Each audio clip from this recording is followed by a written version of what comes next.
Estimados amigos, estamos de vuelta charlando sobre Nabucco de Giuseppe Verdi con Elena Pankratova, quien canta el papel de Abigail. Acabamos de escuchar la serie de reflexiones de Genaro Zulbarán en torno al personaje protagónico, que es el rey Nabucodonosor.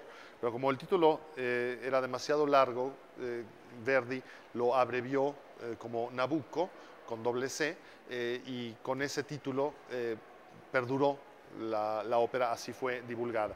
Y creo que debemos preguntar ahora a Noé Colín, quien hace el papel de Zacarías, el sumo sacerdote de Israel, sobre las características del personaje. De alguna manera, al inicio de la ópera hay, Noé, claramente un bando antagónico al bando israelita que encarnan en el primer acto Abigail y Nabucco. Sí, Pero la circunstancia es bastante compleja porque además de que hay una intromisión en el templo, lo que implica una profanación, sí, eh, hay un momento en que Zacarías, en un fervor patriótico y religioso, ujú, desafía incluso a Nabucco a continuar, amenazando de muerte a Fenena, Ofenena, sí, la hija de Nabucco, que en ese momento está ahí en el templo y que podría ser considerada una rehén. Pero es Ismaele, enamorado de Fenena, quien se interpone y de alguna manera esto causa el exilio en Babilonia del pueblo de Israel. Eh, Posteriormente, Zacarías se convierte en testigo de la blasfemia cuando, envanecido, Nabucodonosor, se equipara a sí mismo con un dios y un rayo lo fulmina y lo hace perder la razón. Y después corre el enorme riesgo de perecer junto con todo el pueblo de Israel cuando Abigail ha tomado el poder en Babilonia. Pero además ha logrado la conversión de Fenena, que es ujú, acogida como una judía eh, prosélita. Y por otra parte, al final hay una reconciliación con Nabucco, quien reconoce la omnipotencia y grandeza del Dios de Israel, y de alguna sí, manera hay una reconstrucción del templo, al menos de manera simbólica. Todo sí, esto nos habla de un personaje, a mi juicio, que tiene una gran estructura, una gran catadura moral. Es quizá el ujú, referente inequívoco a lo largo de la obra. No que carezca de matices, ujú, sino que en el transcurso de una trama tan compleja y al mismo tiempo tan ágil, porque esa es una característica de Giuseppe Verdi, la agilidad dramática, las escenas se suceden con una gran rapidez, siempre advertimos en tu personaje un, una suerte de ancla, de referente, de faro que sí, conduce sí, moralmente la reflexión. Me gustaría, si ujú. estás de acuerdo, que pudiéramos hablar al respecto, o a lo mejor me dices, estás completamente No, equivocado, no, por este es supuesto que es un correctamente, deschongado, no, maestro, no, pero me interesa mucho saber sí, cómo percibes tú el personaje y cuáles son sus características vocales esenciales. sí, maestro. Para mí el Zacarías es un ejemplo claro de los profetas del Antiguo Testamento, que está escrito cómo fue el carácter, por ejemplo, el carácter del profeta Elías, que fue un profeta pues con mucho empuje, con mucha fuerza. En este caso, Zacarías es una persona que está todo el tiempo alentando al pueblo judío, al pueblo de Israel, que lo está motivando para salir en contra del yugo de Nabucodonosor.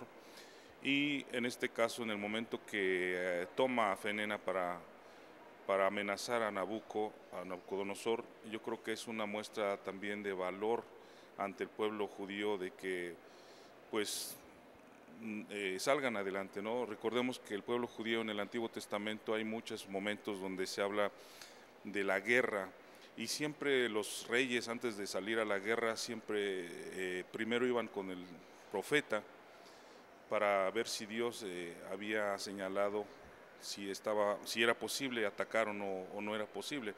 Entonces, los profetas en el Antiguo Testamento definitivamente juegan un papel muy importante dentro de la vida de Israel. Aunque Zacarías me llama a mí mucho la atención, no, históricamente no está marcado el profeta Zacarías en el tiempo de Nabucodonosor, sino que era Daniel, el profeta Daniel era muy joven cuando Nabucodonosor, según la Biblia, cae en la locura por la blasfemia. Sin embargo, se toma la figura, el nombre del profeta Zacarías en destiempo, digámoslo históricamente. Pero sí, es un rol también, por otro lado, que vocalmente es muy complejo, muy difícil, porque entra directamente con una área de mucho furor, alentando precisamente al pueblo, con aria y cabaleta, y es una área extrema, tanto aguda como grave. Entonces, prácticamente es precisamente para un bajo barítono el poder ejecutar esta obra. Posteriormente tiene un área que es una plegaria, esto es más sacro, solamente está escrita con 4 violonchelos y es prácticamente una oración a Dios. Y posteriormente viene la tercera área, que es una área también de mucha bravura, que es realmente para sudar frío, porque Para temer. para temer, sí, tiene graves y tiene agudos, ¿no? Sí. Entonces, precisamente hablando del pasacho, hay muchos momentos que el Zacarías está en ese pasacho que sí estamos ahorita pues tratándolo de domar, tratándolo de domar y bueno, para mí realmente sí es un personaje muy fuerte el papel del profeta Zacarías. Entonces es un gusto, un honor el poder tener esa oportunidad No, de ejecutar esta hermosa obra y este gran papel. es un gran gusto que un reparto de esta envergadura, de esta jerarquía artística, se haya configurado aquí en la Ópera de Bellas Artes. Desafortunadamente, por cuestiones de tiempo, espacio, de logística, no podemos hablar con todos los personajes. Pero curiosamente, aunque el papel de Ismael, el tenor, es ciertamente relevante, el peso mayúsculo está en la soprano y en las 2 voces masculinas graves. Esto creo que es bastante curioso porque digamos que lo habitual ya en época de Verdi era dar a los tenores una preeminencia y quizá podríamos haber imaginado un Nabucco tenor, pero Verdi creo que con gran tino psicológico lo asigna a un barítono porque lo convierte en un personaje mucho más maduro, que cuando en un frenesí exaltado cae en la locura, en la blasfemia y consecuentemente en la locura por el castigo divino, empieza todo un largo proceso de reconstrucción psicológica del personaje, donde además Zacarías tiene juega un papel importantísimo, porque no pierde la ruta ni tampoco ejerce una venganza sobre Nabucco tras el sufrimiento que efectivamente ha padecido el pueblo, sino que hay un perdón, digamos, hay una, como decía anteriormente, una reconciliación e hipotéticamente una reverencia de los babilonios al Dios de Israel. Efectivamente, en esta obra, como en tantas otras óperas, hay algunos anacronismos. La partitura es precedida, cada acto tiene un nombre, cada acto está precedido por un epígrafe que proviene del libro de Jeremías, no de Zacarías, pero sí hay este fervor poético, digamos, y profético en la partitura que relaciona claramente toda esta necesidad de contar con el aval divino o el aval del sacerdote profeta que representa o que media ante la divinidad a favor del rey. Y claramente lo que hay aquí es una guerra impía. De hecho, así se denomina el segundo acto. El primer acto se llama Jerusalén, el tercer acto es el impío, el tercer acto, se me fue el nombre del tercer acto, el cuarto es el ídolo resquebrajado, ahora recordaré el nombre del tercer acto, pero efectivamente cada uno de ellos tiene un sentido dramatúrgico vinculado con las máximas bíblicas que había elegido Giuseppe Verdi a través de Temístocles Solera. Y aquí hay un punto que es bastante curioso. El aria de Zacarías que acaba de mencionar Noé como aria extrema, la segunda aria de bravura, originalmente no estaba en el libreto. Ahí había un dueto de Ismael e Ifenena, que a Verdi no le gustaba. Y entonces habló con Temístocles Solera y le dijo, don Temístocle, seguramente así le dijo, no tenemos la constancia puntual de las palabras. Estas son mis consideraciones, creo que aquí iría mucho mejor un aria para Zacarías.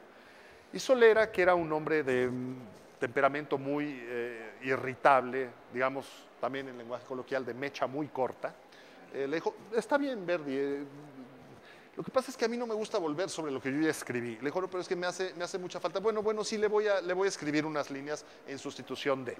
Entonces Verdi, estaban en casa de Verdi, cerró la puerta con llave y le dijo, la llave me la guardo.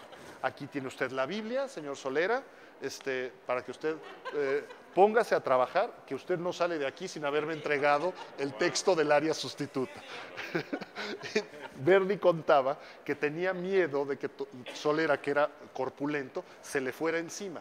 Verdi era ágil, estaba joven, pero nunca fue una figura de especial corpulencia, era más bien menudo, delgado, menudo. Entonces decía, tenía yo miedo que se me fuera encima por su mal carácter, porque era muy enojón, pero dice que Solera se resignó y un cuarto de hora después estaba el texto del aria. Entonces es parte, digamos, de las entretelas de la elaboración de esta obra. Vamos a hacer una pequeña pausa y pronto estaremos de vuelta con ustedes.